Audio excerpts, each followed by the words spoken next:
that when we just focus on making money as the only purpose of business, yeah, we might succeed at doing that, but we also can have negative consequences. On the well-being of people, there's a high level of stress and burnout among employees, the impact even on customers when we sell them things that are not good for them, or certainly the impact on communities and the environments. The way we traditionally do business causes unnecessary suffering for people, for communities, for the planet, even for customers, and we don't need to do that. We can actually do business in a way that reduces suffering and brings more joy into the world. And in fact, you're more successful when you do that. Conscious capitalism does not mean that we don't believe in capitalism. We greatly believe in capitalism, but we believe we can do even more. There's a lot of unrealized potential that capitalism still has that we have not actually realized. And we have to recognize the reality that despite all of that progress, we are looking or living at a time when confidence in big business is actually quite low. The way that we have practiced business in the past, without realizing it, has contributed to many of these problems. And we cannot solve these problems without business being actively involved and changing the way that we actually think about and practice business. So I would say that traditional American-style capitalism, which is very financially focused and very short-term oriented, is not working as well as it needs to for ordinary people and for the planet. The version of capitalism that we have been practicing is really not inspiring people, it's not attracting young people. We have to figure out why that is happening and change that story. Socialism has a kind of romantic appeal. Socialism promises decency, and human beings, we want decency, right? Everybody gets their basic needs. But the problem is it cannot deliver. I lived in a democratic socialist country, India, in the 1970s, and the economy was dead, and people were almost starving. That is a signal that something is not working, that ordinary people are really struggling.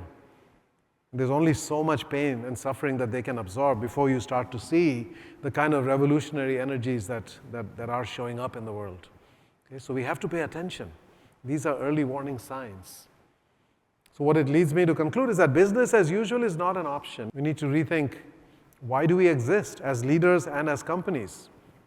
What do we do as businesses? How do we do it? Who are we as leaders? How do we define success, and what is our time horizon? All of these, I think, require new answers in today's world, because we've been living with answers that were developed 50, 100 years ago. And as Freud said, love and work and play are the cornerstones of what it means to be a human being. And my question was very simple. Why can't we combine these things? Why do we have to separate love and work and play? Why can't we love the work we do and love the people we work with and the people we serve? And why can't we have fun while we're doing it? Why do we have that love is what you have at home and work is what you do here? You put on your mask and armor and go to battle, and play is what you do on the weekend with your friends.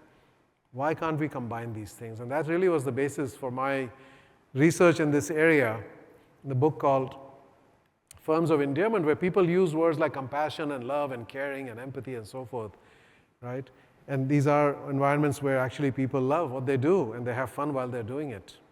So we found, and this is how we discovered the 4 pillars of conscious capitalism. What makes this happen is exactly the higher purpose, the stakeholder mindset, conscious leaders, and a caring culture. So let's talk about each of these briefly. Higher purpose.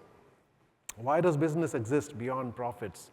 I believe that every great purpose ultimately needs to be about healing. But before we get to that, here's another way to think about it. The purpose of business is not to make a profit.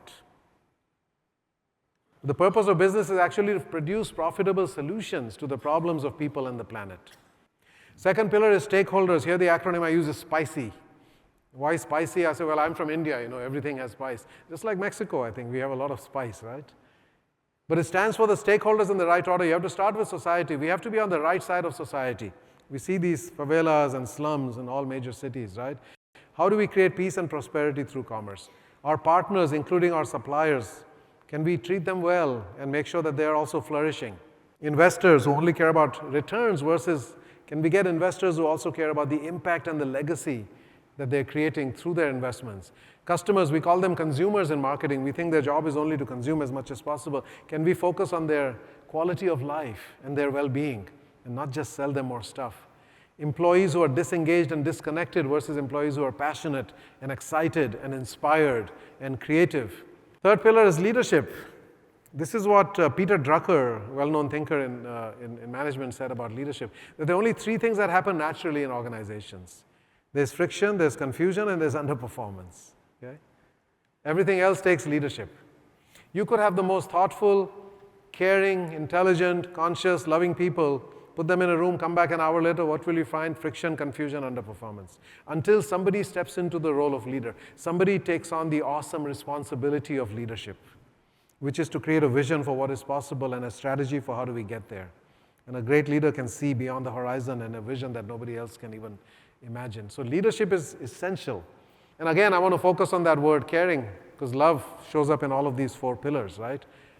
And that's a fundamental difference between a conscious business and a traditional business. Traditional businesses are only built on self-interest. The self-interest of the owners to make money, for the employees to have a job, for customers to get products, etc. Conscious businesses are also built on love and care as an expression of our humanity. And this was a question asked by the founders of Whole Foods. Can you build a business on love and care?